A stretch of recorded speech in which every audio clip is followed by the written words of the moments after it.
쉘에서 우리 쉘에서 처음에 폴리케톤을 개발을 했잖아요. 그래서 쉘에서 개발하면서 겪었던 배경이나 히스토리나 뭐 이런 부분을 좀 말씀을 드릴 거예요. 그래서 이번 시간에 주로 그 위주를 할 거고, 다음 시간에는 저희 폴리케톤이 그 쉘의 자료하고 쉘 거하고 비교해서 우리는 뭘로 밸류 프로포지셔닝을 하고 있는지 그 부분에 대한 설명을 잠깐 드릴까 합니다. 얘네가 지금 뭐 2011년 6월 30일로 돼 있긴 한데, 한참 얘네가 2000년도 초에 공장 지어놓고 이제 클로징을 했거든요. 클로징을 하면서 요걸 SRI라는 연구기관에 넘기기 전에 이제 걔도 그동안에 했던 거를 쭉 정리를 해놓은 그런 자료예요. 그래서 애들이 했던 연구들을 정리할 수 있는 거라고 보시면 될 것 같습니다. 그래서 백그라운드하고 얘네 제품명이 캐릴론이거든요. 우리 포켓톤처럼. 캐릴론이라는 거에 대한 특성, 그 다음에 생산 공정, 그 다음에 코스트 어널리시스, 그 다음에 응용. 얘네는 어떤 용도를 타겟으로 했는지 그 부분에 대한 것들을 말씀을 드릴 겁니다.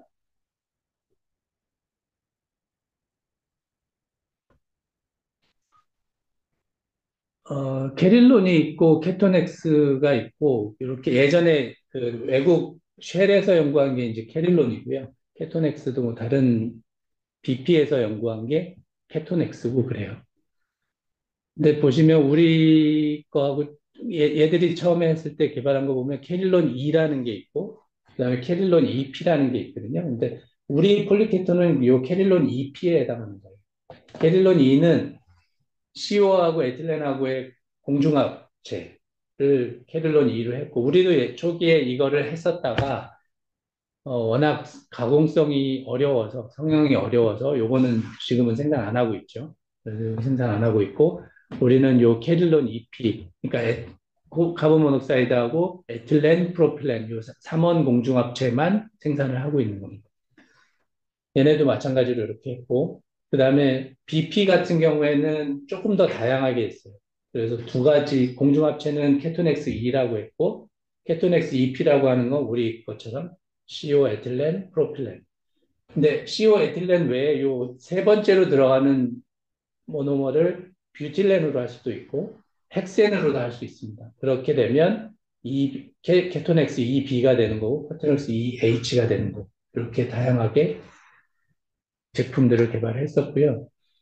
이렇게 가는 이유는 뭐냐면 잠깐 말씀드렸지만 캐릴론 E나 케토넥스 E는 성형이 너무 어려워요. 카본 모녹사이드하고 에틸렌 같은 경우에는 프로세싱 윈도우가 너무 좁아서 이걸 가공할 때 제대로 가공하기가 너무 어려워.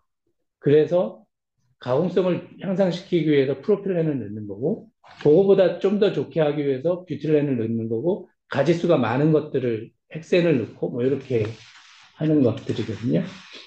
근데 그렇게 하면 좋긴 한데 뭐가 문제냐면 뭐가 문제일까요? 생산성이 떨어져요. 그러니까 우리 지금 프로필렌 함량을 늘려서 410 그레이드, 710 그레이드 생산하면 생산성이 떨어진다고 얘기하잖아요. 그게 그거예요. 그러면 이제 공장 입장에서는 생산성이 떨어진 수율이 안 좋아지는 거고 그렇기 때문에 프로필렌 우리가 지금 선택한 건 프로필렌 가지고 이렇게 생산을 하고 있는 거고요. 근데 앞서 말씀드린 대로 가공성을 좀 더 향상시키기 위해서는 이런 것들도 사실은 필요한데 이 부분은 용도를 저희가 좀 찾아야 그걸 또 생산을 하고 뭐 이렇게 할 수 있기 때문에 그 부분들은 추가로 좀 나중에 연구해야 되는 분야라고 생각하고 있습니다.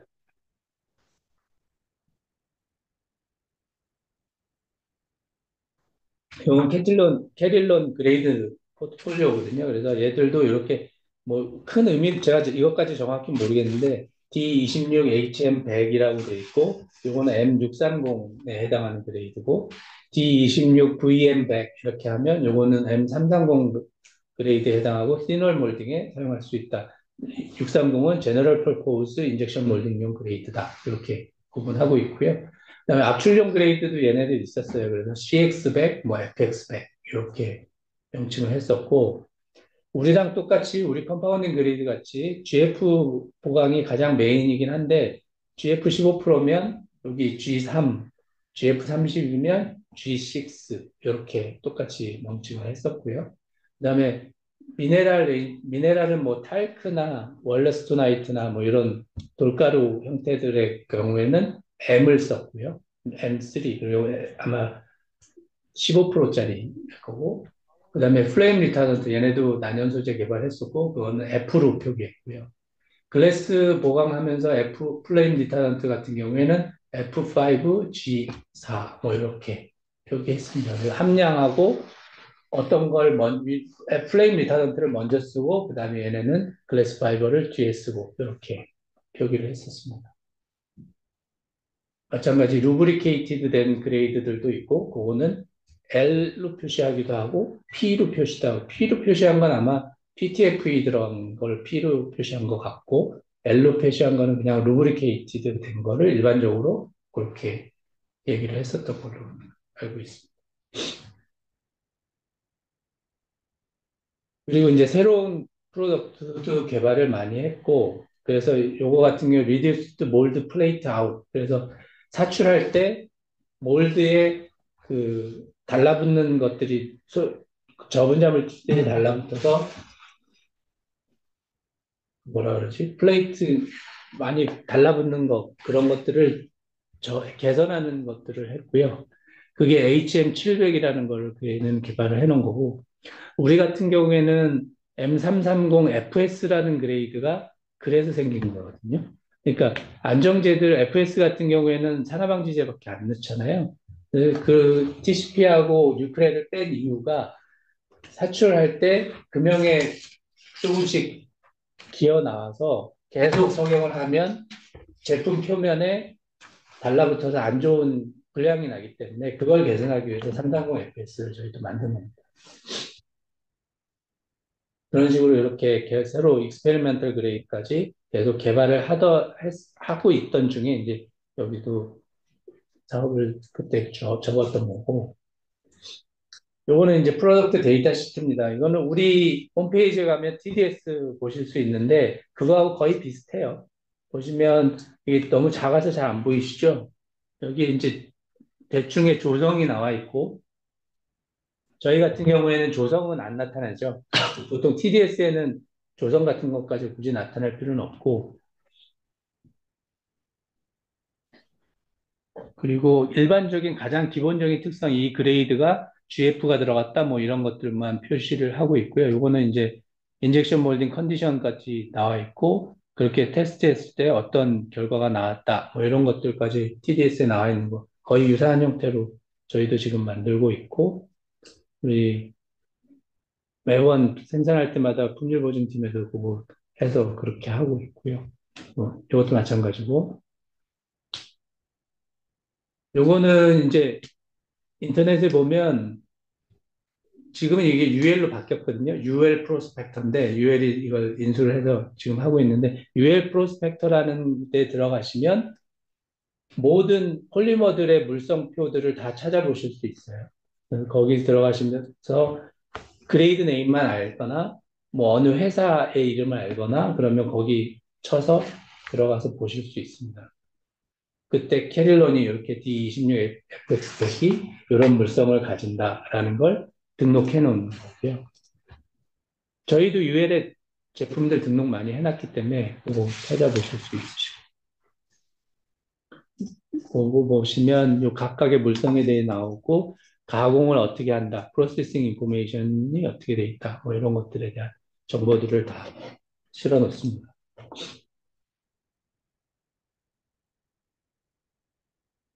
쉘에서 캐릴론이 가지고 있는 장점을 이렇게 설명을 하거든요. 보시면 저희가 뭐 어쨌든 폴리케톤이기 때문에 저희가 홍보하고 있는 내용들하고 약간 비슷한 내용들이 있습니다.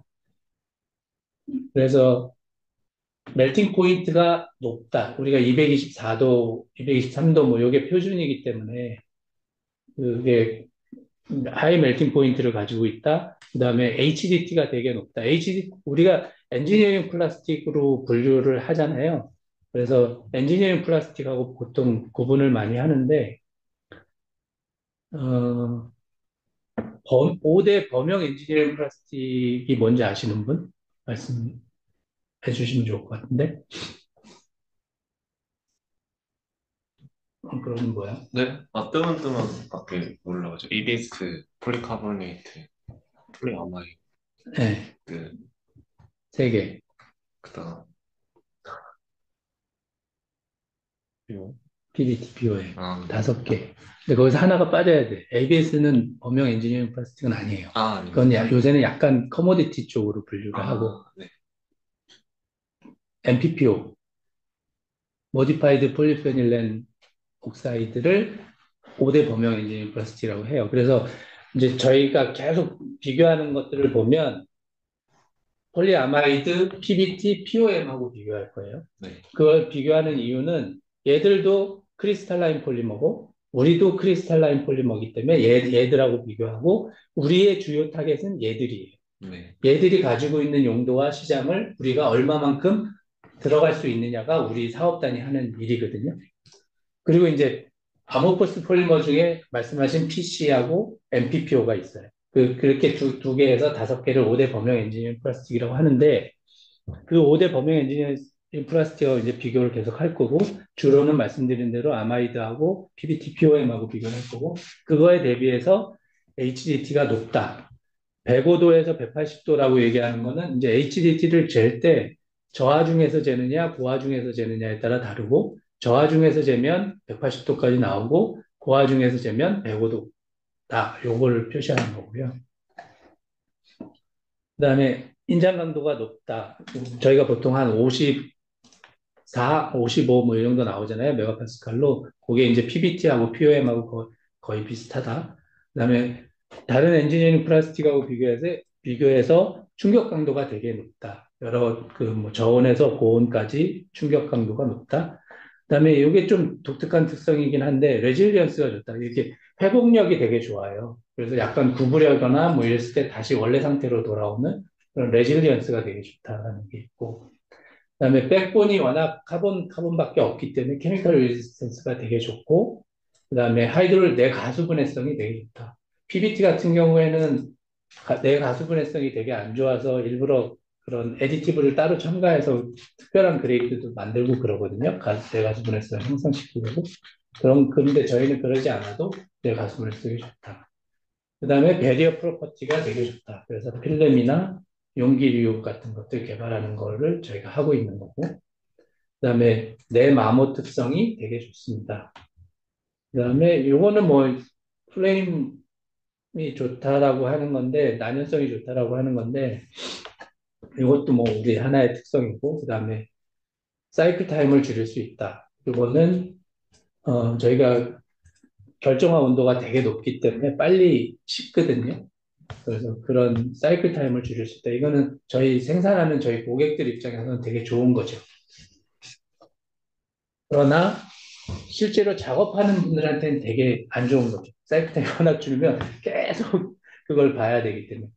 그렇지만 최근에는 이 사출 과정이 대부분 자동화 공정으로 되어 있기 때문에 그 사이클 타임을 줄일 수 있는 게 굉장한 메리트가 돼요. 그래서 저희는 요거에 대한 데이터를 좀 모으고 있어요. 그러니까 PBT가 적용하고 있는 용도다. 그럼 PBT하고의 비교해서 사이클 타임이 얼마고, 얼마 줄일 수 있다? 나일론하고는 얼마 줄일 수 있다? 이 데이터들을 모아서 저희 고객들한테 홍보하려고 그렇게 TS팀에서는 그 부분도 좀 관심 갖고 보고 있습니다. 우리 거하고 되게 비슷하죠? 우리가 홍보하는 거. 거의 비슷해요. 뭐, 폴리머의 구조가 결정된 거기 때문에 거의 같다라고 보시면 될 것 같습니다. 그래서 그거에 대한 것들을 조금 쉘에서 연구한 결과를 좀 구체적으로 보시면 이제 폴리아마이드 같은 경우에는 주로 우리가 타겟하고 있는 거는 요 싱글 식스, 그다음 더블 식스 요 두 가지인데 그 외에도 이제 아주 고가의 나일론이 있거든요. 그 체인 카본의 길이가 긴 거, 11하고 12 뭐 이런 것들이 있는데 이런 것들하고 비교해서 보시면 아까 제가 말씀드린 5가지 폴리머들이 있거든요. 근데 주로 이제 우리가 타겟하고 있는 건 POM, PBT, 요 나일론 이렇게 보시면 되고 강성이나 그다음에 모듈러스나 충격, 그다음에 치수 안정성, 내화학성 이런 것들을 보시면 우리가 요 케미컬 레지스턴스는 요 폴리머들에 비해서 다 좋아요. 다 좋고 그다음에 내마모도 굉장히 좋고. 근데 이제 실제 이제 저희가 개발하면서 해보면 POM이 내마모성이 되게 좋거든요. 근데 POM 같은 경우는 우리가 다 좋다라고 돼 있긴 하지만 실제 해보면 그 수지하고 대수직기, 그러니까 다른 소재, 플라스틱 소재하고 우리 거하고 내마모를 하면 우리 게 훨씬 좋은데 금속하고 우리 거하고 내마모를 하면 POM보다 좋진 않아요. 그거는 이제 내마모성이 강성하고도 관련이 돼 있기 때문에 그렇고 POM이 우리 거보다 강성이 좋거든요. 그래서 이제 그런 특성들이 좀 있고 그리고 충격 강도 같은 경우 보시면 나일론보다 저희가 좋고 그다음에 POM, PBT 결정성 고분자들보다는 우리 게 다 좋아요. 근데 PC 같은 경우는 워낙 충격이 좋은 소재이기 때문에 요거보다는 저희가 좀 열세하다라고 보시면 되고 MPPO보다는 이퀴벌런트라고 돼 있긴 한데 사실 해보면 우리 게 더 좋아요. 충격. 모듈러스는 우리 게 더 좋다고 돼 있고 스티프니스는 나일론 11, 12보다는 좋지만 이런 소재보다는 좀 떨어진다. 이렇게 쉘에서는 이렇게 정리를 해놓은 겁니다. 그래서 이제 구체적으로 보면 뭐 여기 수축률 비중 있고요. 스페시픽 그래비티 있고 슈링크 수축률 있고 그다음에 뭐 멜트 템퍼러처 있고 알경도 쭉 이렇게 각 물성에 대해서 다 비교를 해 놓은 거거든요. 그러니까 보시면 폴리케톤이 앞에 여기 이렇게 있고 요것도 하나의 폴리케톤이긴 한데 이더 케톤이라고 하는 게 있긴 있어요. 근데 이거는 워낙 고가의 재료여서 이건 키로당 100불 정도 해요. 그러니까 우리 소재하고는 엄청난 차이가 나는 거죠.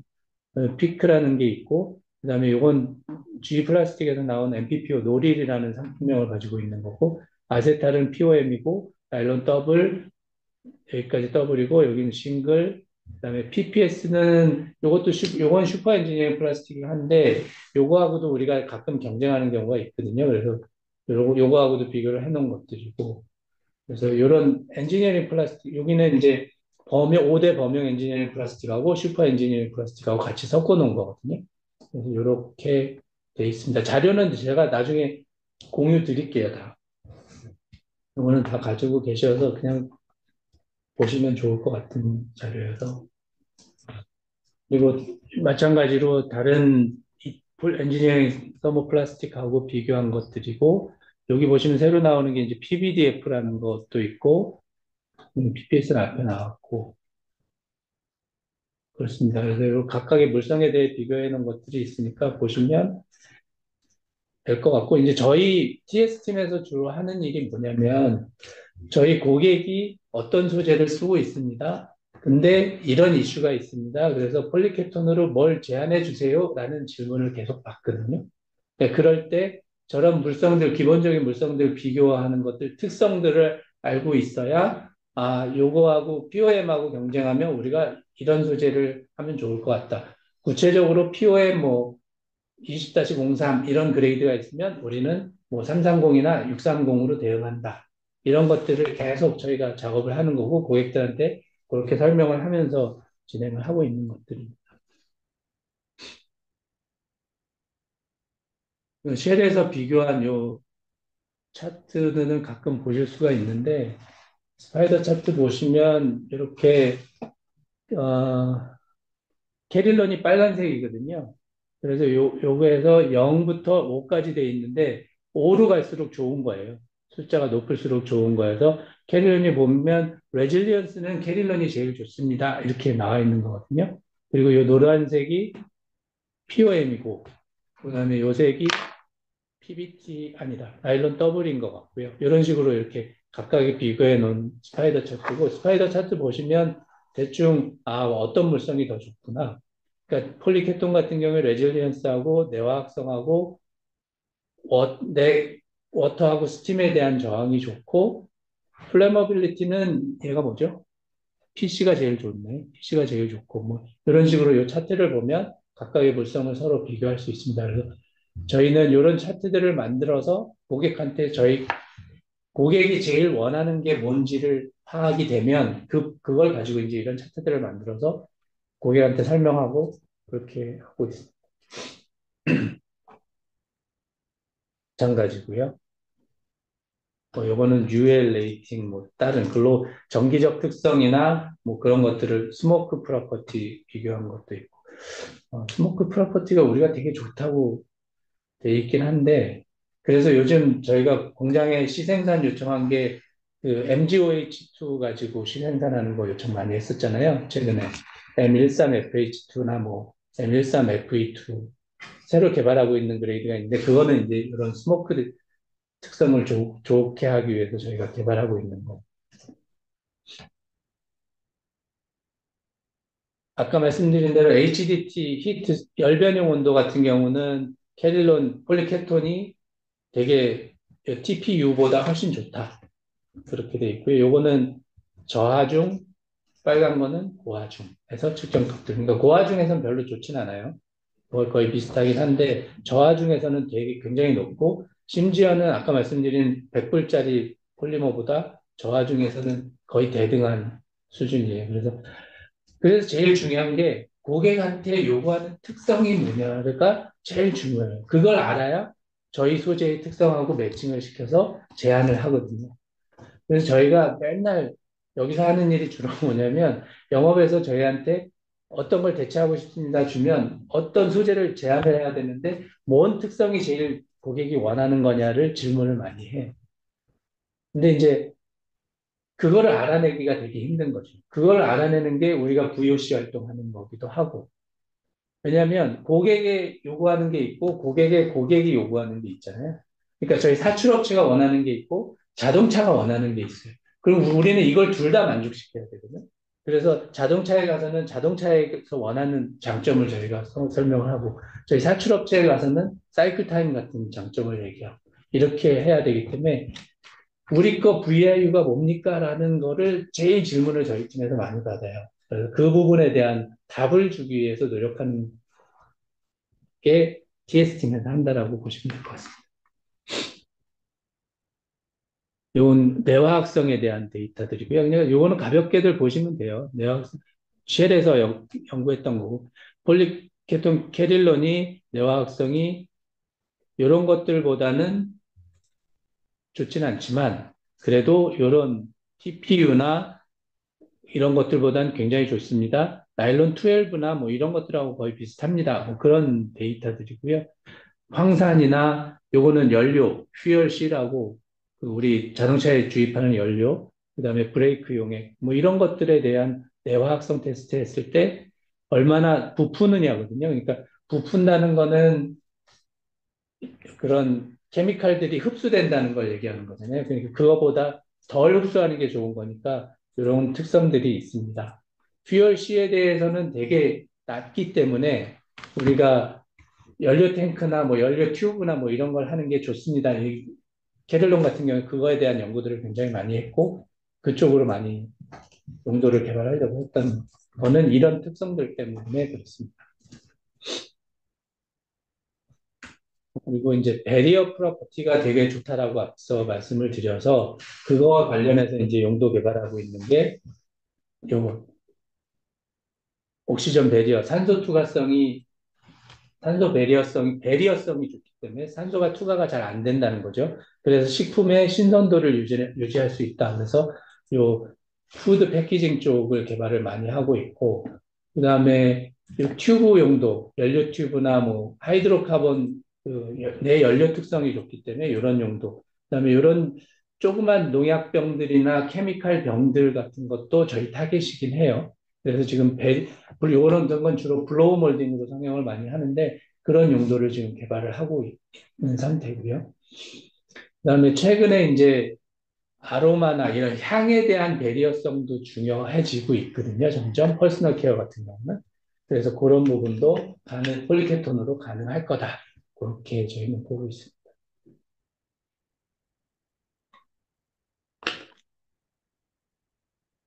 내화학성을 비교할 때 이 표를 제일 많이 보여드리긴 하는데 이건 뭐 쉘에서 한 거기 때문에 저희가 최근에는 좀 인용을 안 하고 있긴 한데 그래도 쉘이 한 결과를 보시면 폴리케톤의 내화학성은 강산, 강염기를 제외하고는 다 좋습니다.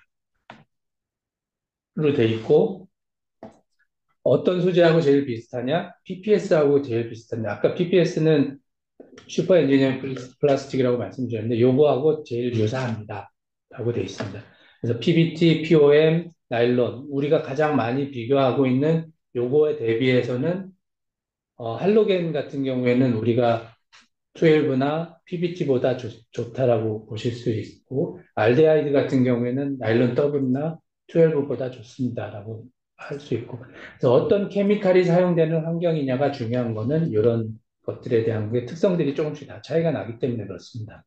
그리고 약산, 약염기 같은 경우는 대부분 저희께 좋기 때문에 보통 일반적으로 약산 같은 경우에 저희 걸 제한해서 폴리아마이드나 이런 POM이나 이런 것들 대체하고 있는 작업들을 합니다.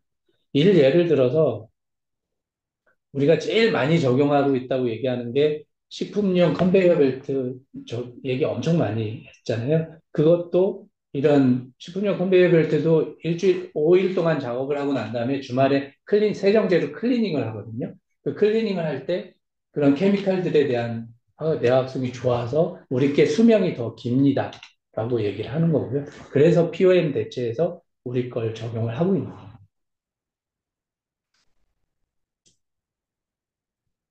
요거는 배리어성에 대한 측정을 한 거고요. 케토넥스가 앞서 말씀드린 BP에서 개발한 폴리케톤이고, 배리어성이 가장 좋다라고 알려진 폴리머는 일반적으로 EVH고요. EVH가 가격이 한 10불 정도 하거든요, 키로당.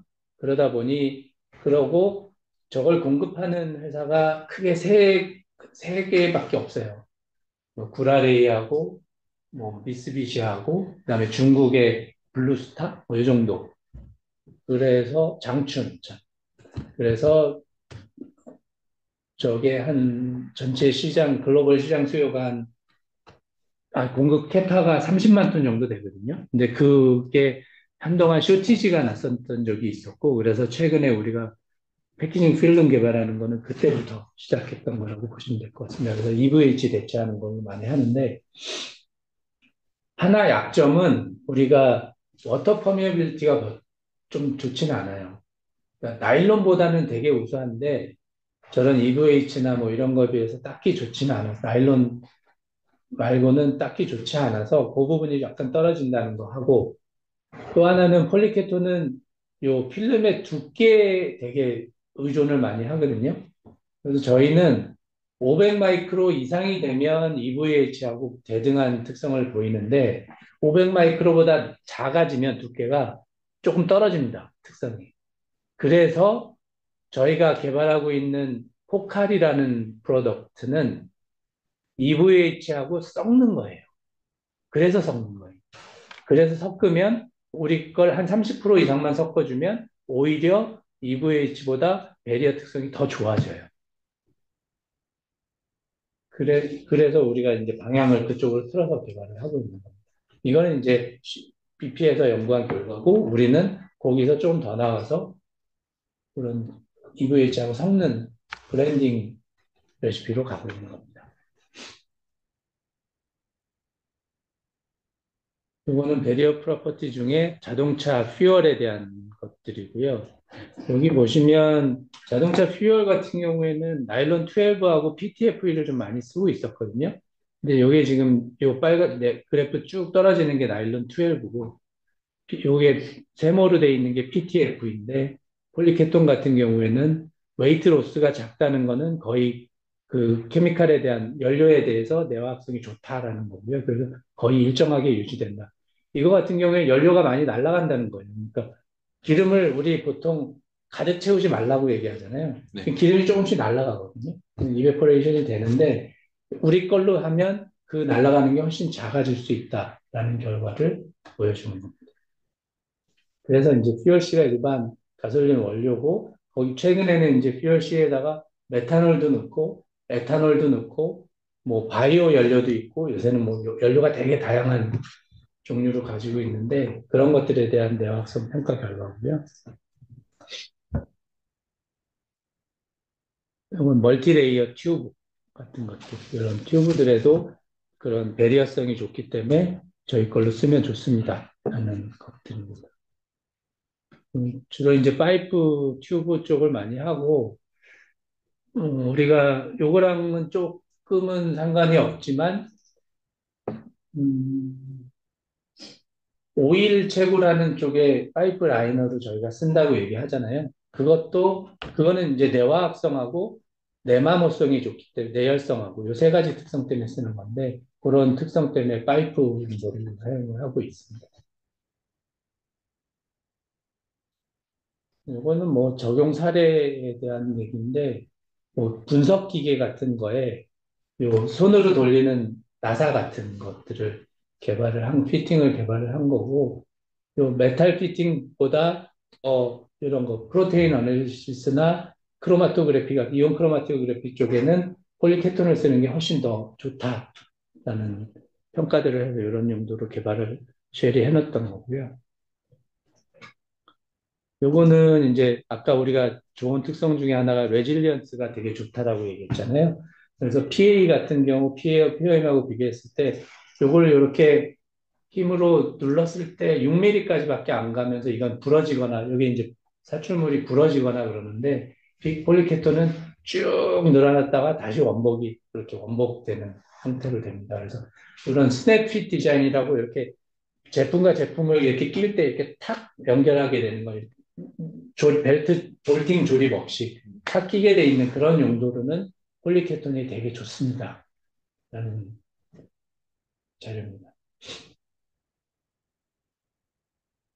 네마모 특성에 대한 결과고, 네마모 특성이 나일론 12보다는 조금 여기는 안 좋게 나왔고요. 나일론 12는 100만 회까지, 페일 될 때까지 100만 사이클을 돌렸다는 건데, 캐릴론 같은 경우에는 20만, 9만 이렇게 정도 되고, 나머지 대신 피크나 폴리설폰이나 뭐 이런 TPU 계열 같은 경우보다는 훨씬 좋습니다. 라는 결과가 나온 거고요.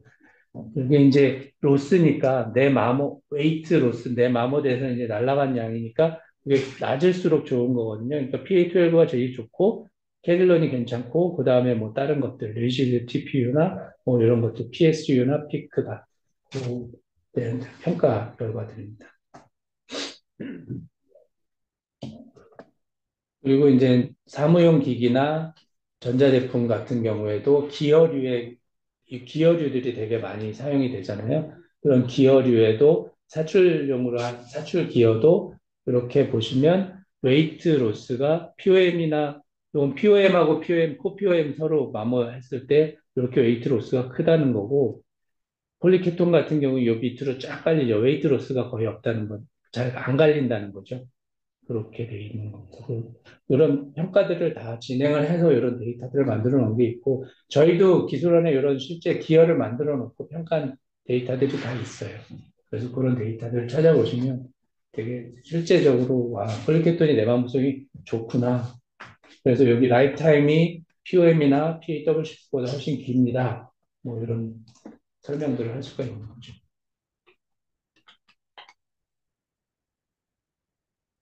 여기까지 혹시 궁금하신 사항 있어요? 너무 빠른가요? 빠르진 적당하고. 않아요. 네, 네.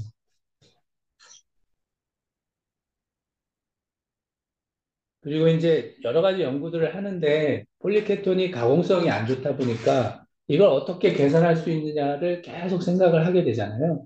그래서 이제 연구하는 것들이 블렌드예요. 다른 폴리머들하고 블렌드 했을 때 어떤 좋은 특성을 나타낼 거냐. 그런 것들에 대해서 연구를 되게 많이 했고, 이제 여기서는 케토넥스 같은 경우에는 HDP나 LLDP, LDP에 폴리케톤을 섞으면 이런 배리어 프로퍼티들이 훨씬 좋아집니다. 그거에 대한 거고, 힙스나 이건 하이 임팩트 폴리스타이렌이나 PVC에 폴리케톤을 섞으면 히트 리지스턴 내열성이 되게 좋아집니다. 그런 연구들을 했었고요. 나일론하고 섞으면 레올 블로우 몰딩이 좀 좋아집니다. 이렇게 돼 있긴 한데 요거를 저희가 실제로 검증해서 입증하고 싶은데 아직은 입증은 못했고요. 요거는 조금 더 우리도 연구하고 있는 상태입니다. 그래서 여기 케토넥스 같은 경우에는 힙스하고 같이 블렌딩을 하면 힙스는 요거는 이제 힙스에 플레임 리타던트를 10% 넣은 물성이 요거 오른쪽에 보이는 요 물성입니다. 뭐 UL 94 레이팅은 1.6T에서 나년 V2 등급이 나왔습니다. 그다음에 비카소프팅 연하점이 75도입니다. 그다음에 흐름성은 20, MI는 20입니다. 그다음에 굴곡 강도는 35입니다. 이렇게 돼 있는 물성인데 여기에 폴리케톤을 30% 정도 섞게 되면 난연성 동등 똑같고요. 그다음에 연화점이 올라가고, 그러니까 내열성이 올라간다는 거죠. 그 다음에 흐름성이 굉장히 좋아지고, 그 다음에 FS는 굴곡 강도는 거의 비슷합니다. 그러니까 흐름성과 내열성이 좋아집니다. 라는 연구 결과입니다. 힙스를 쓰시는 분들이 뭔가 내열성을 좀 향상시키고 싶다라는 요청이 오면, 폴리케톤하고 좀 블렌드를 해보세요. 그러면 내열성이 올라갈 겁니다. 이런 얘기 드리고요. 요거는 PVC하고 블렌드한 거. 그래서 요거는 높은 고온에서의 모듈러스 값을 측정한 거고, 요거는 FM, 플랫 굴곡 편성률 측정한 거고, 연하점, 그 다음에 아이조드 임팩트 스트렝스를 평가를 한 거고요. 어, 요게 이제 폴리케톤을 하나도 안 넣었을 때의 그냥 PVC의 물성인 거죠. 순수하게 PVC의 물성인 거고, 폴리케톤이 전체 100%면 요건 폴리케톤의 물성인 거고, 요거는 이제 블렌드한 거의 물성들입니다. 그러니까 폴리케톤을 넣으면 넣을수록 요 고온에서의 모듈러스 값이 올라간다. 그다음에 플렉슈럴 모듈러스 값은 떨어지고 아이조드 임팩트는 거의 뭐 비슷한 수준인데 내열성이 슉 올라갑니다. 이런 것들을 보여주는 거죠. 그러니까 아까 앞서 정리표에 나왔던 것들은 내열성이 좋아집니다라는 거고요. 요 마찬가지로 그거에 대한 특성들, 요 내열성, 그다음에 모듈러스 올라가는 거에 대한 거고, 퍼미어빌리티도 훨씬 좋아집니다. 산소 투과성이 낮아지기 때문에 배리어 특성이 훨씬 좋아집니다. 라는 거. 이해 가죠? 그래서 블렌드를 많이 하려고 하는데 쉽진 않아요. 블렌드를 하면 사실은 우리 거하고 잘 섞이면 되는데 잘 안 섞여. 그건 뭐냐면 상용화제가 또 필요하다는 얘기거든요. 그럼 상용화제를 또 찾아야 되고 우리 거에 맞는 상용화제를 개발해야 된다는 숙제가 좀 남아있는. 그래서 뭐 여기 보시면 이런 PK하고 PE하고 섞어서 이런 패키징 용도들도 개발했다라고는 하는데 사실 저희도 요거까지 검증은 못한 상태고 그다음에 힙스가 이건 예전에 이제 이런 용도들이 많이 바뀌었기 때문에 그렇긴 한데 이런 용도의 힙스하고 폴리케톤을 섞어서 개발을 하고 있다. 그다음에 여기는 PVC에다가 섞어서 하고 있다. 뭐 이런 것들 쉘이 했던 응용 분야들입니다. 그래서 저희도 사실은 쟤들이 했던 용도를 초기에는 다 따라가서 하면서 하고 있었어요, 사실은. 그 벤치마킹 하면서 하고 있었고, 그러다가 지금은 어떤 용도는 되고, 어떤 용도는 안 되고, 뭐 이런 부분들을 조금 구분을 하게 됐고, 그래서 이제 저희가 주력할 용도 뭐다? 요거는 하지 말자, 뭐 이렇게 구분해서 하고 있고요. 사실은 요 파이버 쪽이 사실은 아직 잘 못하고 있는 용도 중에 하나입니다. 왜냐면 가공이 너무 어려워서 가공성이 잘 안 나와서 연속 가공이 안 되기 때문에 저희가 잘 못하고 있어서 요거는 저희 고객사들이 평가하게 요 유도를 많이 하고 있고요. 우리께 뭐 물성 같은 면에서는 되게 좋은데 말씀드린 대로 가공성이 안 좋아서 이런 부분들은 조금 뒤로 밀어놓고 있는 상태. 타이어 코드 뭐 이런 건 지금 안 하고 있고요. 모노필라멘트 쪽은 저희 고객사에서 개발을 하고 있어요. 그 어, 유럽의 업체가 그 네마 모형 연마제를 개발하는데 모노필라멘트 가지고 하고 있고, 그거는 페이퍼 머신 클로딩이라고 PMC라는 용도에 적용을 하려고 지금 개발을 하고 있어요. 그래서 소량씩 연 한 톤 단위로 몇 톤씩 10톤까지는 아직 안 되고 그 정도만 판매를 하고 있고, 거기서 이제 개발이 잘 되면 좀 늘어날 것 같고 있습니다. 요거는 이제 불성들에 대한 평가 결과, 모듈러스, 테너시티, 텐사일 스트렝스. 테너시티는 이제 파이버의 강도를 얘기하는 거고, 그런 것들을 평가했을 때 나쁘지 않고 괜찮은데, 또 말씀드린 대로 가공성 때문에 좀 없고요. 그래서 서머리 하면 폴리케톤의 특성들은 앞서 말씀드린 대로 이런 특성들을 가지고 있습니다. 그래서 이런 특성들을 잘 활용하는 용도에 매칭시키는 것들을 저희가 계속 해야 됩니다.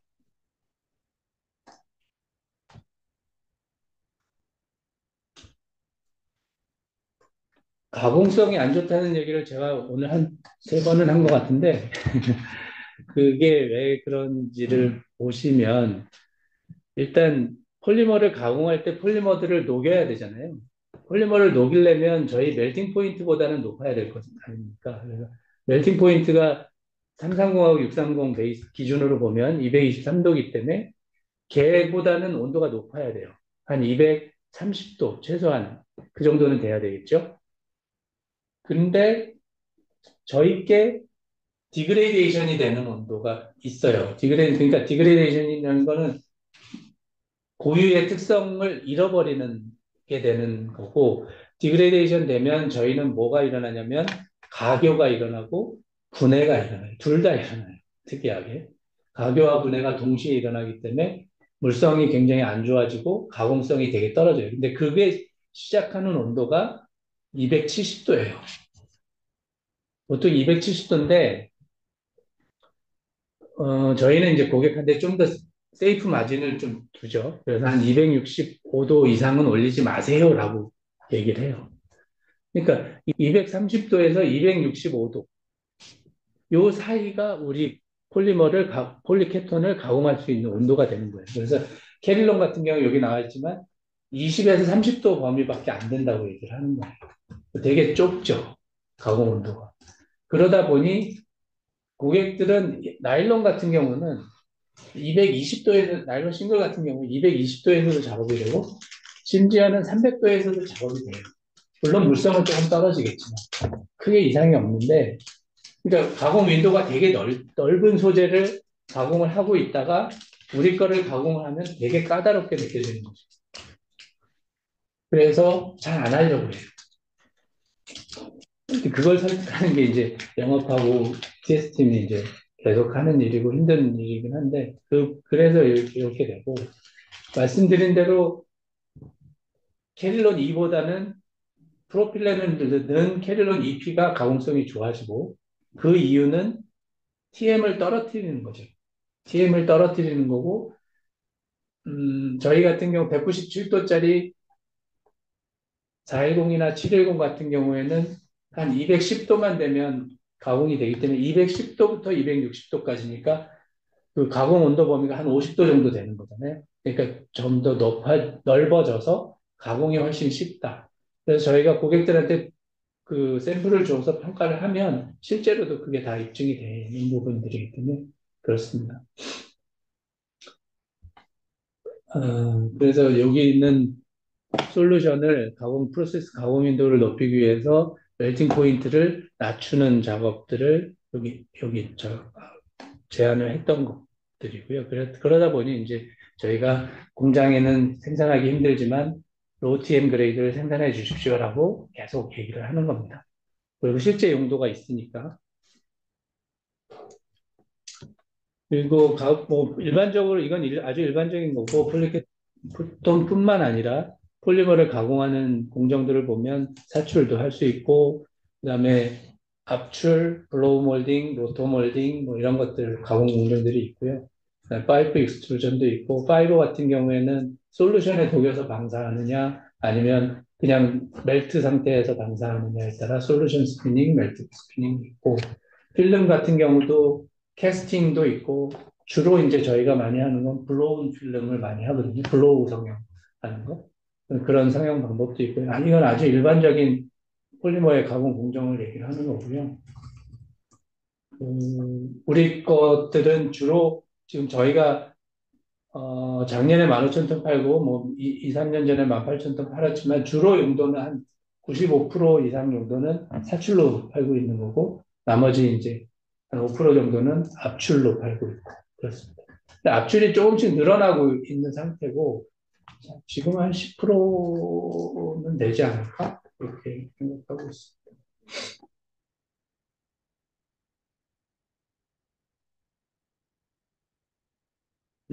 그 다음에 설명드릴 거는 멜트 스테빌리티인데요. 우리가 멜트 스테빌리티가 안 좋아서 가공성이 안 좋습니다는 얘기를 하면서 똑같이 쉘도 이것 때문에 엄청나게 고민 많이 한 흔적들이 있고요. 이건 아까 앞에 보여드린 그 페이지고 똑같습니다. 세컨다리 올레핀을 넣으면서 이제 가공성을 좀 향상시킬 수 있다는 건데, 어,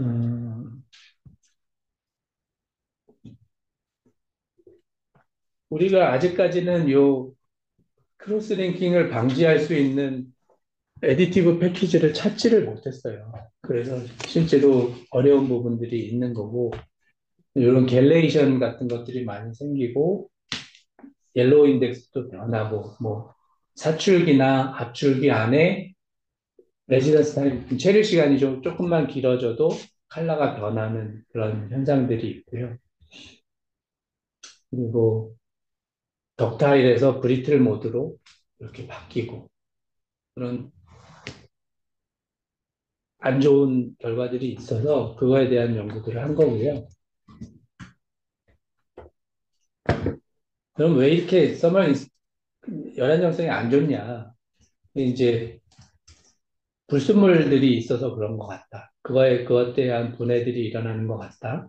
그쪽에서 연구한 건 촉매와 조촉매와 솔벤트와 그다음에 뭐 잔류 남아있는 안 좋은 불순물들이 있는 거다라고 얘기를 한 거고, 팔라듐에 대한 팔라듐의 잔류가 많으면 결국 금속이 많으면 우리한테 안 좋거든요. 그래서 이제 저희가 이 팔라듐의 촉매 효율성을 좋게 해야 되는데, 저희가 NSF 평가를, 물 인증 평가를 해보면 팔라듐의 잔사량이 남거든요. 그래서 그것 때문에 이슈가 가끔 되고 그렇긴 한데, 그거를 없애야 되는 거고, 그 다음에 조촉매도 마찬가지고, 그 다음에 프로틱 솔벤트는 우리가 솔벤트로 메탄올 쓰잖아요. 그러니까 그 메탄올에 대한 것들이 좀 있고, 그 외에 이제 불순물들, 나올 수 있는 불순물들, 물에서 나오는 것들이나 뭐 이런 것들에 대한 것들을 제어를 해야 된다라는 얘기고, 그다음에 계열이 생기는 것들을 방지해야 되고, 그다음에 레지던스 타임을 줄여야 되고, 그래야 가교를 막을 수 있다. 그런 것들에 대한 얘기들을 하고 있는 겁니다. 너무 많이 들으셨을 거니까 이런 부분들을. 인스테빌리티 얘기는 똑같은 얘기를 반복하고 있는 거고요. 뭐 이런 반응들이 일어난대요. 그래서 이건 저도 잘 모르겠어요. 저는 이렇게 진짜 일어나는 건지 잘 모르겠는데, 이런 퓨란하고 요 사이클로펜티온인가 뭐 이런 것들도 생기고, 결국은 이런 것들이 생김으로 인해서 우리 이렇게 가교되고 분해되고 이렇다는 거고, 뒤에 뭐가 이런 것들이 있거든요. 케다이온 케탈라이스 퓨란 포메이션이 생겨서 이런 우리 프리케톤 구조에서 Na 플러스 케다이온이 이쪽에 붙으면서 이런 반응을 일으켜서 이런 퓨란이 만들어진다라는 거고, 케타이온 케탈라이즈 인단올 포메이션이라 해서 마찬가지로 NaX에서 Na 플러스 이온이 여기에 붙음으로 인해서 이렇게 체인 리액션을 일으켜서 이런 형태가 만들어지면서 우리께 안 좋은 특성들을 나타내는 거거든요. 그래서 이런 것들은 증명이 되긴 했는데, 요거를 방해할 수 있는, 이니비트 할 수 있는 그런 것들을 찾는 게 저희 숙제인 거죠.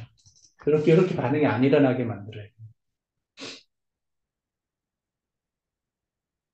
그래서 이런 것들 때문에 그렇다는 얘기고, 요 부분은 앞서 말씀드린 그거하고 똑같습니다. 촉매하고 솔벤트하고 뭐 이런 것들 때문에 이렇게 발생한다는 걸 다시 써놓은 거고,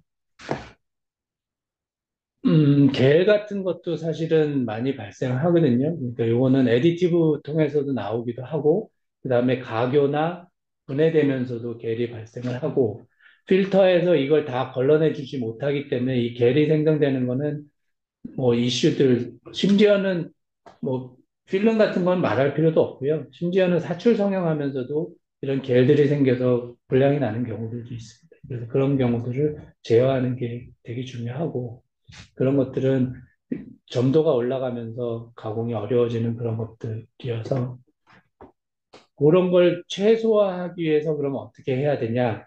프로세싱 면에서는 뭐 선별기 같은 것들, 계열 선별기 같은 것들이 필요하고 스크린도 해야 되고 어, 파우더에서 그냥 직접 가공하는 방법도 있지 않겠냐? 그러니까 펠리타이저 열을 받으면 받을수록 우리 게 안 좋기 때문에 그냥 파우더를 통해서 그냥 바로 가공하는 것들도 하면 좋겠다. 그다음에 애디티브 플레이팅 되는 걸 작은 걸 찾아야 된다. 그래서 뉴크레를 빼면 좋겠다. 여기도 이렇게 제안을 사실 했었었고요. 그래서 우리가 지금 330에서는 뉴크레를 다 뺐고 630에서는 뉴크레를 빼서 지금 공장에서 생산을 해보신 거고 거기서 이제 큰 문제가 없는 게 확인이 됐으니 630에서도 뉴크레를 뺄 거고요. 그런 작업들을 하는 거고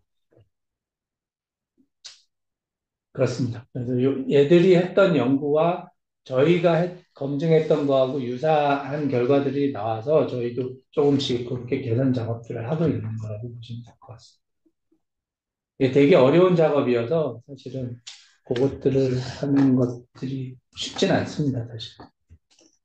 그리고 이건 열분해 같은 경우는 산소 분위기하에서 그게 급속도로 증가하기 때문에 저희가 질소 퍼징하라는 얘기를 많이 하잖아요. 고객들한테도 사출할 때도 뭐 질소 퍼징하면 좋습니다. 뭐 압출할 때 특히 그런 얘기들을 많이 하는데 그런 산소 분위기하에서는 디그레이데이션이 좀 빨리 일어나기 때문에 그런 제한들을 하고 있는 겁니다.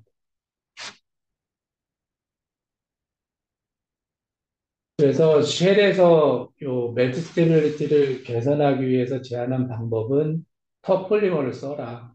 앞서 말씀드린 거. 그다음에 캐탈리스트하고 촉매하고 조촉매의 잔사량이 없게 완전히 해야 된다라고 얘기는 하는데 이건 좀 쉬운 문제는 아니고요. 뭐 생산 쪽에서 계속 고민하는 부분이고 그다음에 디이오나이즈 워터를 써야 되고 어떤 불순물들이 남지 않아야 되기 때문에 그다음에 솔벤트로 난프로틱 솔벤트를 쓰라고 얘기하는데 뭐 저희가 메탄올을 지금 쓰고 있기 때문에 그거에 대해서는 뭐 크게 어떻게 할 수는 없는데 메탄올이 남지 않게 하는 게 더 중요한 것 같고요. 그다음에 공정 과정에서는 레지던스 타임을 체류 시간을 최대한 줄여라라는 게 쉘의 제안 사항입니다.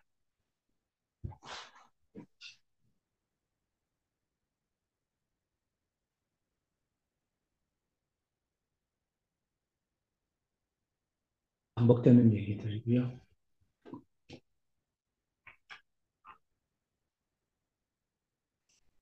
음, 이것도 비슷한 얘기인데 여기 보시면 추가적으로 이제 모이스처 수분이 가수화 효과를 일으킨다라는 것에 대한 코멘트가 있고 그다음에 어떤 루브리컨트 같은 경우에는 폴리케톤의 멜트 스트렝스를 높일 수 있을 거다라는 제안이 있고요. 이건 뭐 텍스트에서 나온 왁스 2라는 걸 쓰면 멜트 스트렝스가 좀 좋아질 거다 뭐 이런 얘기를 하는데 아마 이것도 해봤을 건데 저희가 큰 효과는 없었던 걸로 기억하는데 이런 연구들은 계속 해야 될 것 같아요. 멜트 스트렝스는 요 크로스링킹 이펙트에 굉장히 민감하기 때문에 그런 것들을 좀 주의해야 된다. 그런 얘기들이고요. 그래서 뭐 컨테이너 같은 것들을 성형을 해보면 두께도 좀 불균형하고 유니폼하지 않고 일정하지도 않고 투명하지도 않고 뭐 이런 부분들이 성형하기 좀 어려웠다는 부분들이 있고 그리고 뭐 그런 가교가 일어나기도 하고 그다음에 레지던스 타임이 늘 긴 경우에 특히나 그런 현상들이 많이 일어납니다라는 사례들을 적어놓은 거고요. 마찬가지 반복해서 이제 정리해서 톱폴리머 쪽이 프로세싱이 좋을 거고 프로세싱을 윈도우를 넓히기 위해서는 이렇게 캐를런 E보다는 캐를런 EP 쪽으로 로어 멜팅 쪽으로 가는 게 좋을 거고 크리스탈라니틴을 유지해야 되고 뭐 이런 부분들이 있고 그래서 다음에는 이런 것들을 연구를 해야 됩니다. 요 쉘에서도 블렌드 가지고 어떻게 개선할 수 있는 방법들을 좀 많이 연구한 거고요.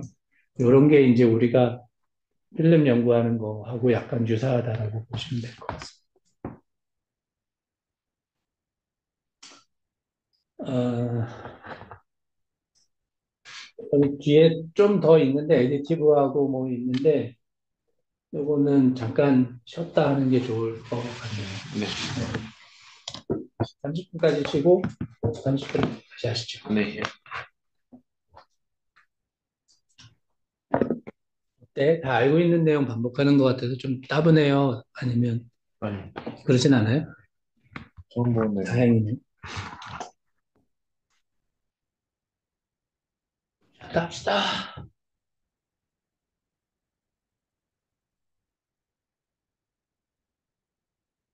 문 열어놓을게요. 네. 네, 더운 것 시간 같아서. 녹화 중단하겠습니다.